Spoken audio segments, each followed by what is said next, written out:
মূল্যবান মাস, দামি মাস। পিছন থেকে তওবা করেন, এই মাসে বেশি বেশি আমল করেন। বাবা, জান্নাতের দরজাগুলি মনে হয় একটা একটা খোলা হয়ে যাচ্ছে।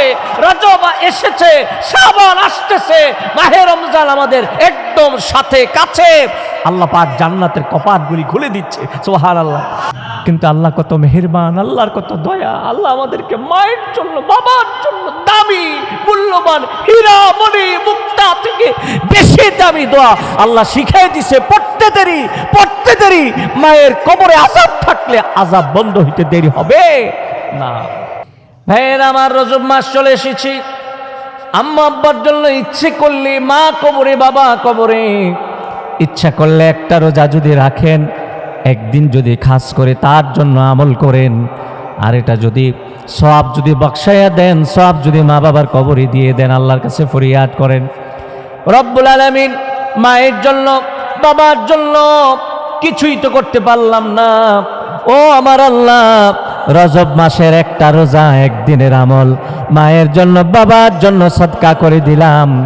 এই উসিলায় আল্লাহ পাক কবরের আযাব বন্ধ করে দিতে পারে কি না? অবশ্যই আল্লাহ পাক কবরের আযাব বন্ধ করে দিবেন। বলেন সুবহানাল্লাহ।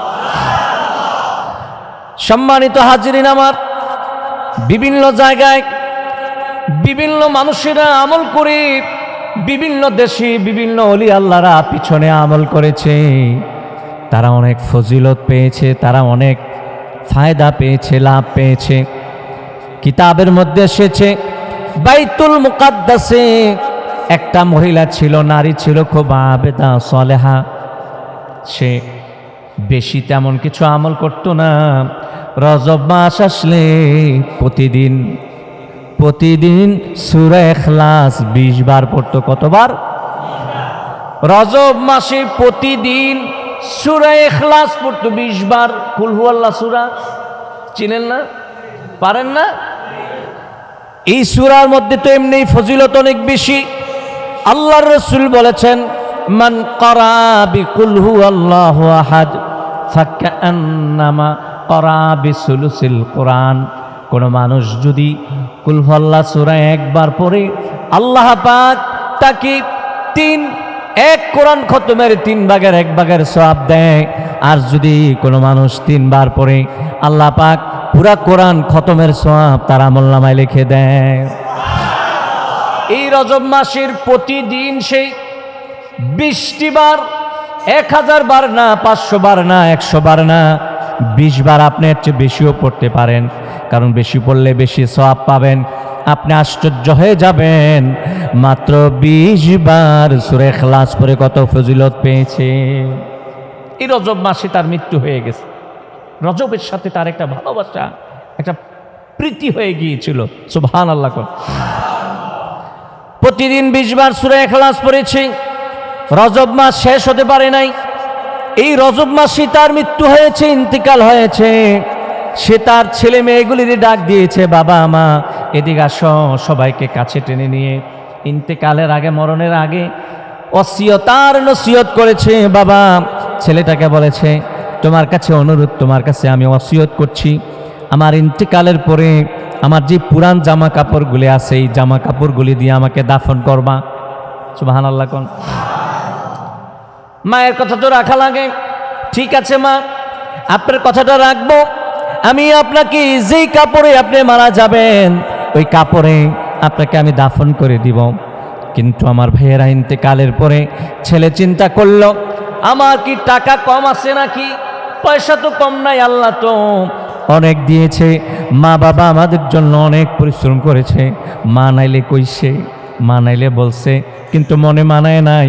বাজারে যায় দামি জামা কাপড়, দামি কাপড় খরিদ করে এনেছে মায়ের জন্য। সুবহানাল্লাহ। কোন পুরান কাপড়গুলি খুলিয়া ওই নতুন কাপড় পরাইয়া তাকে দাফন করে রেখেছি।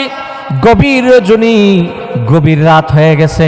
সন্তানকে ডাক দিয়ে বলে, সন্তান রে আমার, তুমি যদি আমারে পুরান কাপড়গুলি পরাইয়া দাফন করতা, তোমার উপর আমি খুশি থাকতাম। কিন্তু নতুন কাপড় পরাইছ, আমার রেজামন্দি পাও নাই। নতুন কাপড় পরানে আমি তোমার উপর খুশি না। মা খুশি না, অস্থির হয়ে গেছে, ঘুম ভেঙে গেছে। ঘুম থেকে জেগে ওরা কোদাল নিয়ে গেছে কবরস্থানে, যাইয়া মার কবরের মাটি তুলতেছে। সুবহানাল্লাহ। মা বাবা সন্তানের একটা আকর্ষণ থাকে মায়ের প্রতি, বাবার প্রতি, ঠিক কিনা বলেন? আপনার আকর্ষণ আছে, আপনার মা নাই বাবা নাই, এই মাসে দোয়া করেন আল্লাহর কাছে, আল্লাহ রব্বির হামহুমা কামা রব্বায়ানি সগীরা। দোয়া একটা দামি দোয়া আল্লাহ শিখাই দিছে মায়ের জন্য বাবার জন্য। আমরা যদি মায়ের জন্য বাবার জন্য আল্লাহ যদি না শিখাইতেন, আমরা যদি দোয়া করতাম, হয়তোবা এত সুন্দর দোয়া আমরা পড়তে পারতাম।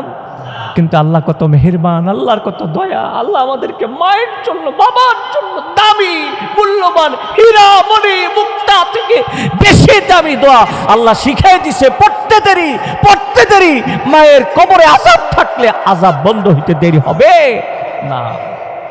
মায়ের কবরে আযাব থাকতে পারে না। সন্তান যদি চোখের পানি ছেড়ে এই দোয়াটা করতে পারে, ভাইয়ের আমার, 12 মাস দোয়া করলে মা বাবা পাবে। এই মাসে দোয়াটা করলে মা বাবা কবর থেকে বেশি পাবে, তাদের লাভ বেশি হবে, তারা আপনার জন্য উল্টা দোয়া করবে। বলেন সুবহানাল্লাহ।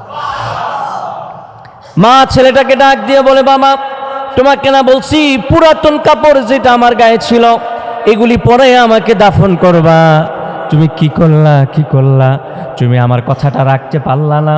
ছেলেটা চিৎকার করতে করতে ওরা কোদাল নিয়ে মার গোরস্থানে যাইয়া মাটি তুলতেছে। মাটি তোলা শেষ হয়ে গেছে, বাঁশ উঠাইছে, চাটায় উঠাইয়া দেখে মায়ের লাশ মার কবরে নাই।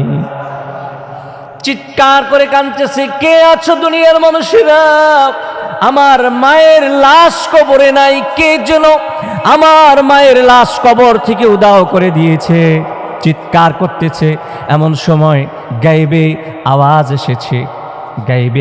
এসেছে, এ যুবক তুমি কাঁদো না, তুমি জানো না যেই মানুষটা রজব মাসে বিশেষ কোনো আমল করে আল্লাহ পাক তাকে একা ছাড়ে না, আল্লাহ পাক তাকে একা কবরে রাখে না, আল্লাহ পাক তার কুদরতের চাদর দ্বারা তাকে ঢেকে রাখে। তোমার মা কবর থেকে উদয় হয়ে যায় নাই, তোমার মার লাশ কবর থেকে কেউ চুরি করে নাই। তোমার মার লাশ তুমি দেখবা না, কারণ তোমার মায়ের লাশটা আল্লাহ পাক তার কুদরতি চাদর দ্বারা ঢেকে রেখেছে। রজব মাস অত্যন্ত মূল্যবান মাস, দামি মাস। পিছন থেকে তওবা করেন, এই মাসে বেশি আমল করেন, বাবা জান্নাতের দরজাগুলি মনে হয় একটা একটা খোলা হয়ে যাচ্ছে। রজব এসেছে, শাবান আসতেছে, মাহে রমজান আমাদের একদম সাথে কাছে। আল্লাহ পাক জান্নাতের কপাটগুলি খুলে দিচ্ছে। সুবহানাল্লাহ। আল্লাহ যেন রজবের বরকত, শাবানের বরকত আমাদেরকে দান করে।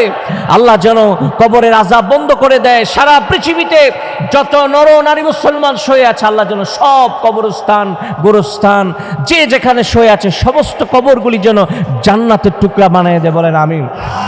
বিশেষ করে আমাদের মা বাবার কবর যারা আছে, মা বাবা যারা কবরে আছে, তাদের জন্য দোয়া করি। বিশেষ করে আমরা নিজেদের জন্য দোয়া করি, সন্তানদের জন্য দোয়া দরকার আছে কিনা ভাই না? আসুন না আমল করি, আসুন গুনাহ থেকে তওবা করি, আসুন আমরা নেক কাজ করি। ইনশাআল্লাহ আল্লাহ পাক আমাদেরকে ক্ষমা করবে, মাফ করবে। বলুন আল্লাহুম্মা আমিন। সম্মানিত ভাইয়েরা, আগামী জুমার দিন, আগামী শুক্রবার আমাদের, আপনারা জানেন প্রতি বছর মাঘ মাসের প্রথম বৃহস্পতিবার আমাদের বানিয়াপাড়া দরবার শরীফের বাৎসরিক সালে সওয়াবের মাহফিল। তো এই মাহফিলের আগে একটি মিটিং হয়।